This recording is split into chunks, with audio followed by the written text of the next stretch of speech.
పోయినాడు లేవో పోయాడు, మళ్ళీ రాడు. జగనన్న కారు కింద పడి చనిపోయాడంటే పార్టీకి చెడ్డ పేరు. ఏదో కారు గుద్దిందని చెప్తాం. దాహం దాహం అధికార దాహం. మీరు కూడా అదే చెప్పండి. అన్నతో మాట్లాడి ఎంతో కొంత ఇప్పిస్తాంలే. ఏంట్రా మాకు డబ్బులు ఇస్తావా? కార్యకర్త చనిపోతే పట్టించుకునే పార్టీ మీదేం పార్టీరా? మీరు 10 లక్షలు ఇచ్చినంత మాత్రాన కారు కింద పడి చనిపోయిన మా నాన్న తిరిగి వస్తారా? ఇలాంటి అబద్ధాలు చెప్పడానికేనా మా నాన్న మీ పార్టీని అంతలా నమ్మింది? మీ పార్టీపై అంతలా అభిమానం పెంచుకుంది? మీకు మీ పార్టీ పరువు పదవులే ముఖ్యం, కార్యకర్తల ప్రాణాలు కాదు. ఏ ఎందుకంత ఓవరాక్షన్ చేస్తున్నారు? మన పార్టీ కార్యకర్తగా ఆ మాత్రం చేయలేడా?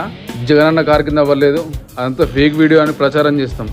మీరు అదే ఫాలో అవ్వండి. లేదంటే అన్న గురించి తెలుసుగా, కార్యకర్త మీదే కారెక్కించాడు. మీరెంత? ఆ తెలుగుదేశం పార్టీ వాళ్ళు ఇటు వస్తే రానియకండి, అర్థమైందా?